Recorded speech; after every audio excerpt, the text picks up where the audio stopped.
Prélude à la grande campagne nationale de sensibilisation, Être citoyen en ligne, des réseaux sociaux qui sera lancée en mi-avril prochain, une forte délégation du Conseil supérieur de la liberté de communication, menée par son président, était face aux chevaliers de la plume et du micro de la ville océane. Le but de cette rencontre d'échange et de partage, lutter contre la publication et le partage de contenu d'incitation à la haine tribale ou à la xénophobie sur les réseaux sociaux. Sensibiliser les internautes à un usage citoyen et responsable de l'Internet et des réseaux sociaux numériques, car depuis un certain temps, une confusion est constatée via ces plateformes de communication. L'on confond liberté de la communication et libertinage sur les réseaux sociaux. Philippe Mvouo, président du Conseil supérieur de la liberté de communication sur l'éthique et de la déontologie de l'usage des réseaux sociaux. Nous sommes venus parce que, il vous souvient tous, le président de la République, lors de son discours sur l'état de la nation devant le Parlement réuni en congrès, avait chatouillé nos consciences à nous tous. Ou si vous voulez, la conscience collective de tous les Congolais.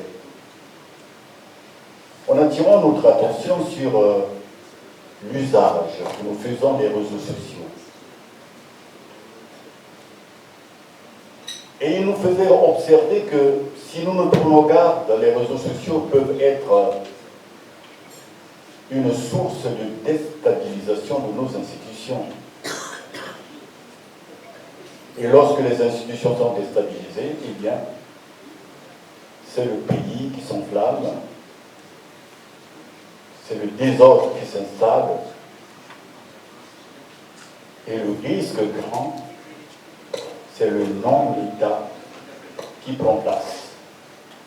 C'est pourquoi, dans votre métier, il vous est recommandé, toujours et toujours, dans l'exercice de votre métier, dans la pratique de votre métier, de respecter la norme éthique et la norme déontologique. Or, avec les réseaux sociaux, toutes les frontières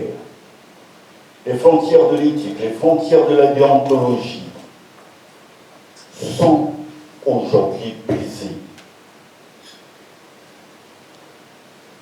Sont aujourd'hui brisées. Alors, comment faire? Les réseaux sociaux, ce sont des avancées, des nouvelles technologies qui nous ont amenés à ça. Et économiquement, on a ces grands, ces géants qui se sont installés, les GAFAM, que l'on appelle plus simplement les plateformes. Tous vous en êtes des adhérents entre guillemets,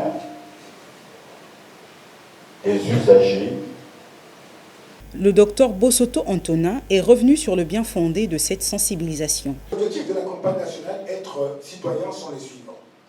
Premier objectif, sensibiliser les internautes à un usage citoyen et responsable de l'Internet et des réseaux sociaux. Pourquoi cet objectif? Parce qu'on constate qu'aujourd'hui, beaucoup de catégories d'usage sont nées avec l'arrivée d'Internet et des réseaux sociaux. Mais très peu d'utilisateurs, notamment en République du Congo, maîtrisent les règles éthiques et déontologiques de la publication de contenu, qui, dans la plupart des cas, vont à l'opposé de certaines règles. Je prendrai le cas d'un TikToker ici à Pointe-Noire, qui a été déféré à la maison d'arrêt pour avoir, on va dire, diffamé sur une dame qui réside en France. Donc la dame a porté plainte de la France à Pointe-Noire, et le jeune TikToker s'est retrouvé derrière les barreaux. Et ça, pourquoi? C'est parce qu'il y a ce volet de sensibilisation qui n'a pas été fait, d'éducation aux médias. On constate un grand nombre de dérives, un grand nombre d'atteintes, et pourquoi pas un grand nombre de déviances, telles que le grand Joachim a su préciser. Les conséquences de la diffusion et du partage des contenus à titre diffamatoire et injurieux sur les réseaux sociaux seront désormais sanctionnées car des sanctions réglementaires et pénales seront intériorisées.